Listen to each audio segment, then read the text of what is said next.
Welcome, Royal Family, to another message by the Honorable Yud Hey Wav Hey, Beit Nun Sophie Yud Hey Wav Hey. Now, Royal Family, this message was taught many years ago and is being represented to you by Yahweh's Royal Priesthood. Remember to visit us at www.yahweh144000.com. Also, Royal Family, you can visit us at www.universityofyahweh.org, where classes are designed for the Godhead. Enjoy the message, Royal Family. Remember to like, share, and subscribe to our channel.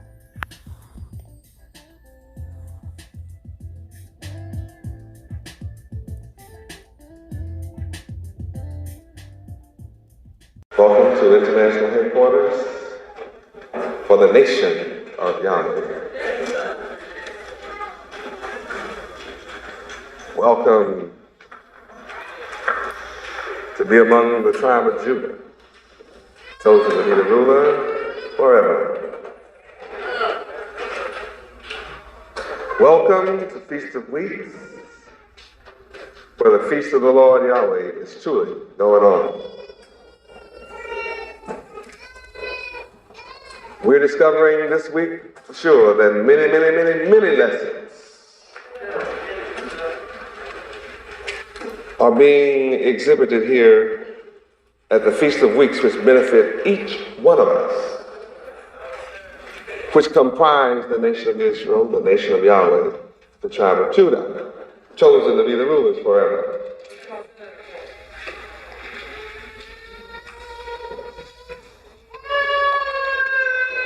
Again, I repeat, we must understand the spiritual wealth that comes from the harvest of the Feast of Weeks. And we're getting quite a harvest, quite a feast from the harvest of the Feast of Weeks. What a blessing. We plant our crops looking for a reward, which comes from Yahweh, the Creator. But we must also plan our planting. If you plant on the wrong side of the moon, there's some crops that just won't bear fruit. That proves that there's a science involved in planting. That proves that you're not independent of Yahweh's creation when planting. And it proves that one part of his creation has something to do with the other, especially when the moon is about 240,000 miles away, and yet it affects what will grow when planted in relationship to the earth. You would think that anytime you want to put it in the ground, it'll just germinate and come forth. But there's a law that expresses that phenomenon of you must plant in accordance with the moon, proving indeed there is a time and a season for all things. Ecclesiastes 3:1. So what I'm saying, I'm proving. We must plan our planting and plant according to the plan established by Yahweh himself. Ecclesiastes 3:1. Read. To everything there is a season and a time to every purpose under the heaven. Now, somewhere here, there's a time to plant. Verse 2. Read.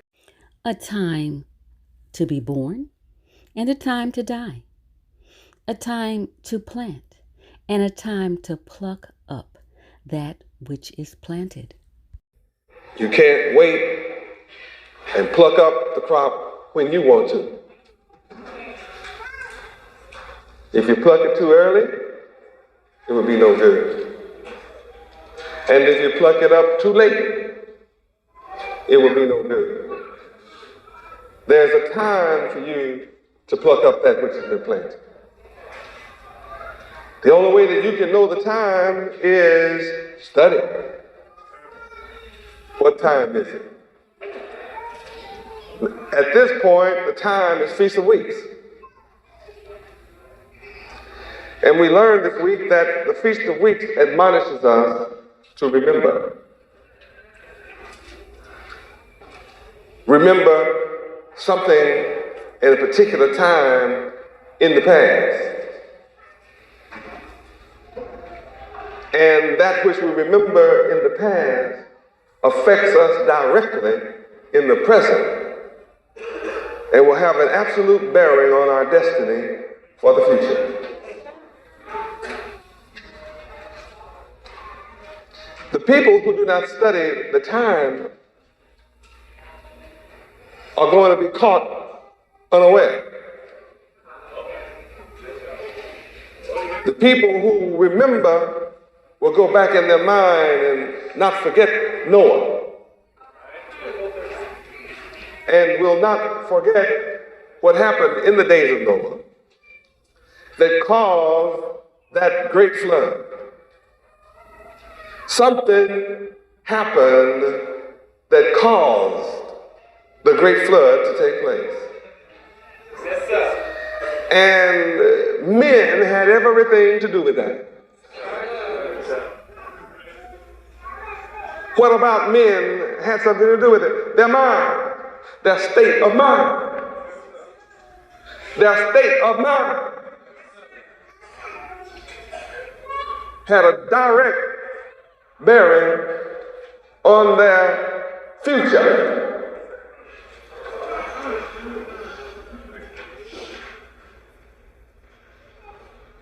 Let's go back in Genesis and see what it was. Let's remember. Genesis chapter 6. Let's go see what it is in the past. Let's remember. Because I said it has a bearing on our present and a direct bearing on our destiny in the future. Feast of Weeks is about remembering. If we want to reap an abundant harvest, the only way you can reap an abundant harvest is be here or be present when the harvest is right. If you're there too early, it won't do you any good. And if you're there too late, it won't do you any good. You have to be there at the time appointed. That's right. That's right. And if you have not studied the laws of Yahweh, you won't know what time it is. Let's see what took place. Verse 6, 5. Verse 5 is what happened. Read. And God Yahweh saw that the wickedness of man was great in the earth, and that every imagination of the thoughts of his heart was only evil continually. Remember, that happened. Now let's see what the consequence was, what the immediate effect was. Read the next verse. Read. And it repented the Lord Yahweh that he had made man on the earth, and it grieved him at his heart. Now, who would ever dream Yahweh would be repentant for doing something? Yes, sir. It had to be very serious for Yahweh, the Creator, to be repentant. Yes. for something he had done. That's something we need to remember. The Creator, who knows all things, is repentant about something he created. That's not like saying he didn't know what he was doing. That's not saying that he didn't know the possibility existed that man would do such a thing as this. That's not saying that he did not understand that he had created man in his own mind image with free will to choose.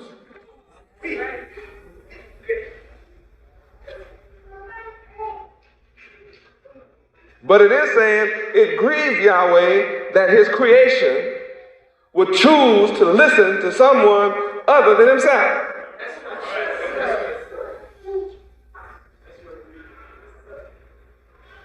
He created man to follow after his own mind image. And here's man thinking the opposite.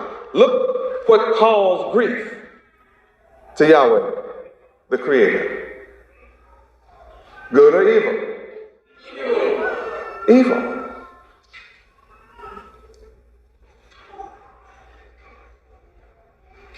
That's not to say that evil came about independent of Yahweh.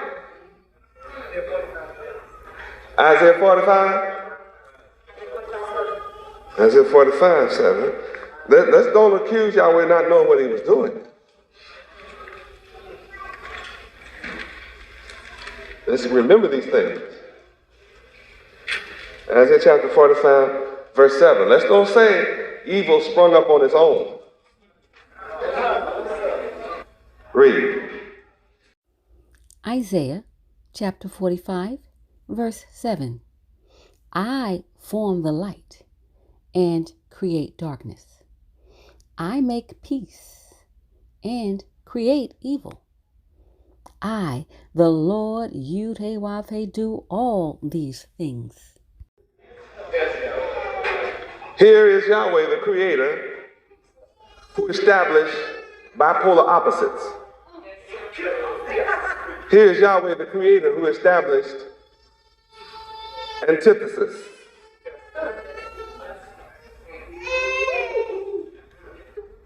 Opposites.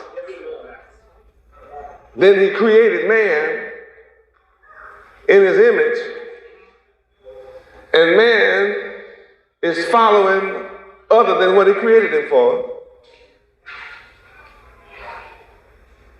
And it grieved Yahweh. Not because he didn't know evil was present, because he created evil.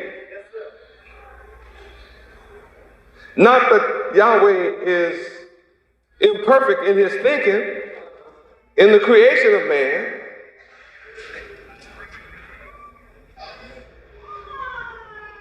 but let us remember that there are a lot of lessons to be remembered here. And the Feast of Weeks wants us to remember.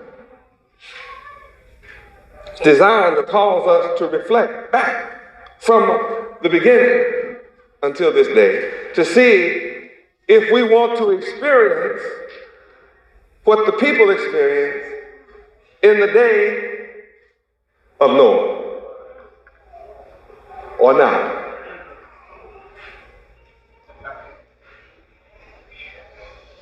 Now, Yahweh doesn't have to take what you put down. I want you to remember that. I'm going to bring back to your remembrance that he doesn't have to take you thinking evil continually.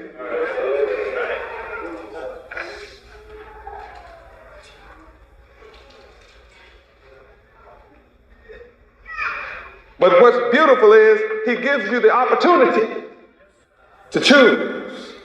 Yahweh's joy is when you make the right choice, the good choice, the perfect choice. the choice of integrity, the upright choice, the rectitudinal choice, the virtuous and chaste choice that excites Yahweh.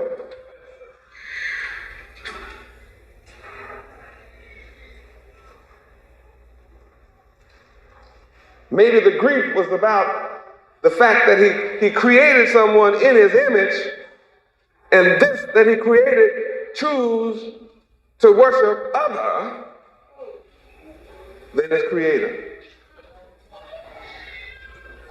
Now the grief is not about the imperfection of man, because it is your own imperfection that you choose. See, it's a choice now. Eve chose to listen to Lucifer. Adam chose to listen to Eve. And Yahweh didn't have to endure that, so he did a little punishing for it. Now that was the first sign. People in the days of Noah forgot about, they didn't remember, so they didn't have Feast of Weeks then. Yahweh has established Feast of Weeks for us so that we can remember and we don't have to be in the exact altogether position that the people of Noah was in. So I'm come to tell the world, let's remember now, let's go back. It just grieved Yahweh in a way that I'm going to have to kill all you fools.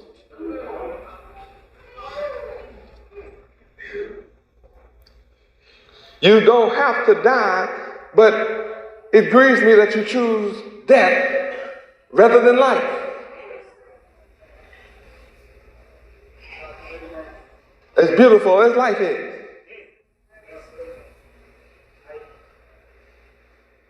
Deuteronomy 30:19. I set before you a choice. Verse 19 tells you what would make Yahweh happy. Read it. Deuteronomy chapter 30, verse 19. I call heaven and earth to record this day against you, that I have set before you life and death, blessing and cursing. Therefore, choose life, that both thou and thy seed may live. That's what was put before people in the day of Noah. This information, that's what Noah's preaching was about, was to try to get the people to take notice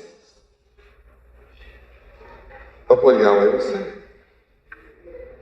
Notice, listen. Stop what you're doing and listen. The people wouldn't stop what they were doing. Said they were thinking evil continually. They would never give evil a break from their mind to even consider good. That was the grief. If they would just stop for a few minutes and just consider good, they wouldn't pay Yahweh any attention at all, not even for a second, out of the mind altogether. That's what grieved Yahweh. That's what made Yahweh repent. You mean to tell me Satan can lay a trick on you so all-pervasive that you'll give him your whole attention? Satan never said he made you or created you. Satan has never taken that credit. He's never said it, even to this day. He'd rather say you come from a monkey than to say, play and pretend that he had anything to do with making you. He'd rather say you evolved from a lower species as opposed to being created from a higher divine mind. But he never takes any credit for making you crazy like you are.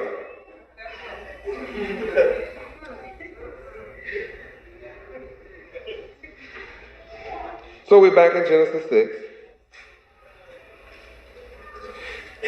The evil of man was not beyond the sight of Yahweh. I want you to remember that. It may look like the evil of America is unnoticed by Yahweh. I'm here to tell you that as Yahweh saw The evil that man was thinking continually in the past, he sees it today. I'm right here looking at it. And it grieves me right now, just as it did then. Because I'm going to have to do the same thing all over again. Notice what the problem was. It wasn't with the body of a man, it was with his thinking.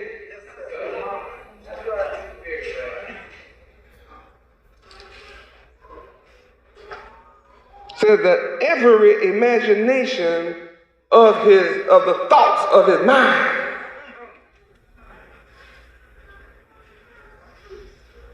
was evil continually. He was in total opposition to all that Yahweh stood for. And if you go out in the streets right now, in this city and other cities, and say, you look at my people, you would think they never heard the name Yahweh. And yet, they can pronounce it as well as you.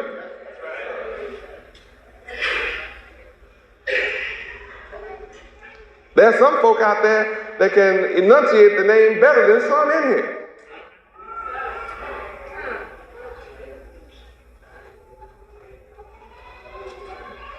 A lot of people have studied the name and have nothing to do with it. Admit that the name is all powerful and yet have nothing to do with it.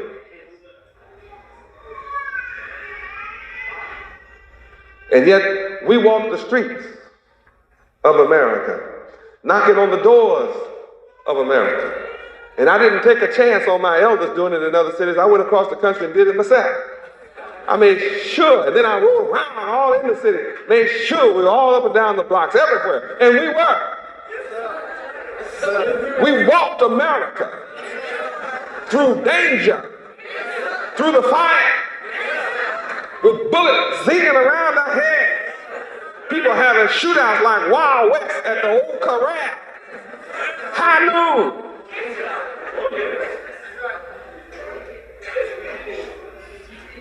And they repeated the name Yahweh 2 years in a row. And know the name right now. And yet they act like they never heard it. Like it has no meaning or bearing upon existence. I want you to remember it was like this once before.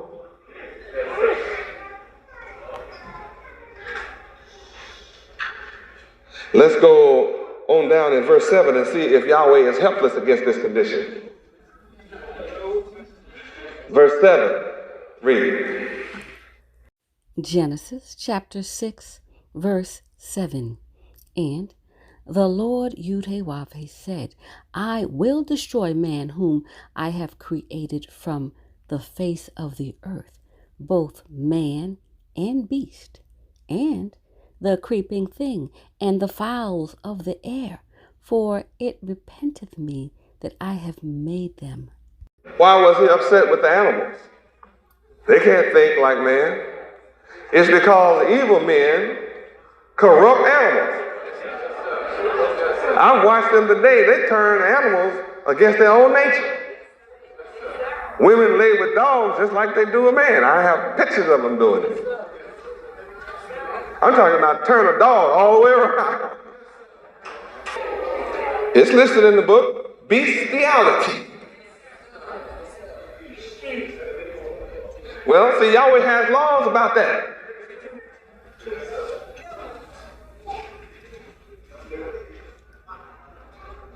What good is an animal that has given up his nature?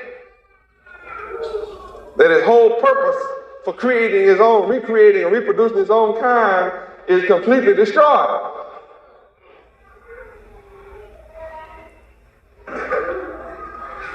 Oh, there's no need to sit in this room pretending this stuff isn't going on. I'm telling you, it's definitely going on.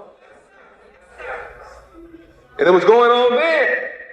That's why Yahweh made a move to destroy animal and man. I will destroy man whom I have created. I will destroy my own creation.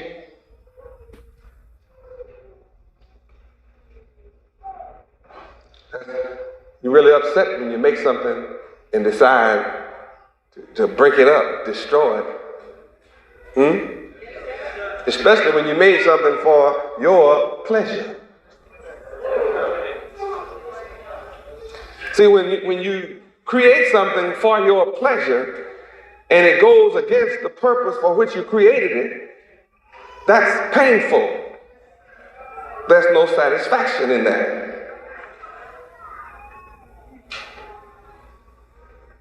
You better remember this. As you sit around me making crazy choices,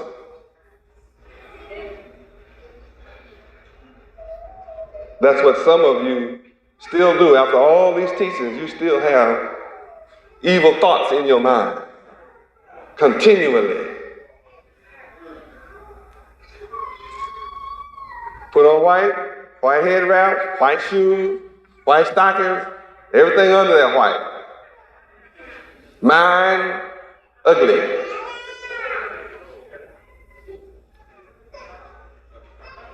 Remember this upset Yahweh in the past, and I'm saying it has a direct bearing on your present and deals with the destiny of your future. I'm going to prove my case in a minute. I know some of you already know the proof, but I'm going to prove it anyway. First, I want you to remember, get this picture in your head.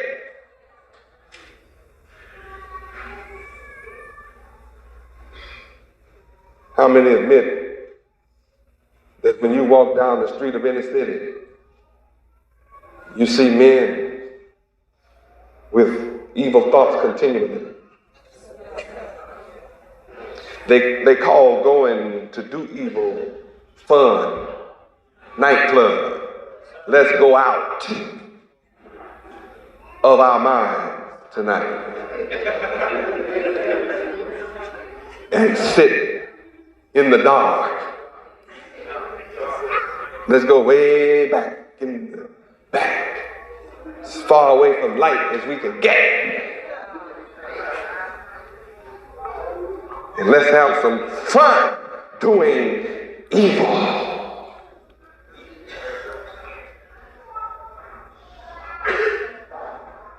And they invite all good thinking people to come and go with them. I'm going out of my mind tonight. Why don't you come and go out of your mind with me?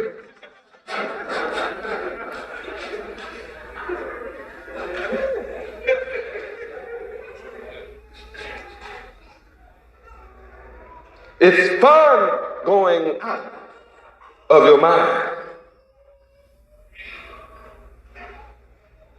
Let's go have a good time out of our mind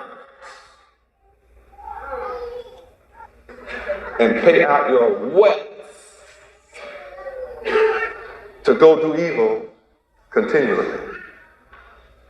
Remember that.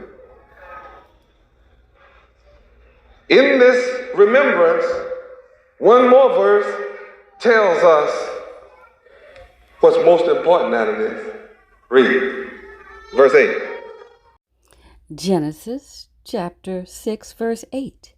But Noah found grace in the eyes of the Lord Yahweh. Noah found grace. Though Yahweh said, I'm going to destroy man who I created, yet there was one that found grace. Remember that.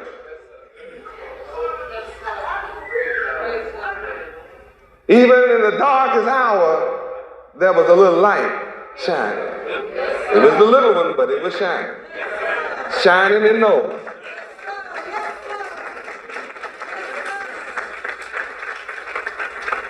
Remember that. What was shining in Noah was perfection. Noah was perfect. Well, let's go on to the next verse and see if you want to be saved today, what it took for Noah to be saved yesterday. Read. Genesis 6, verse 9. These are the generations of Noah. Noah was a just man and perfect in his generations, and Noah walked with God, Yahweh. Noah knew who he was serving. He was walking with Yahweh. In order to walk, you have to be upright. Noah was a moral man. These are definitions of morality. Remember now, the same water that was used to destroy the people who were evil was used to save and carry Noah to safety.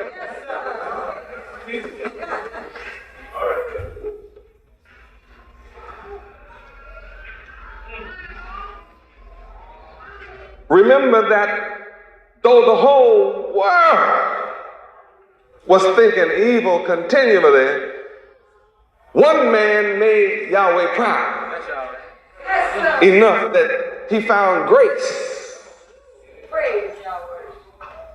in Yahweh's eyes, showing us that we can find grace in Yahweh's eyes. And Noah showed us the way. He didn't talk the way, he lived perfect. Noah, though everybody was cheating in the business, Noah gave out a just way. He refused to cheat anybody to make money. He was a just man.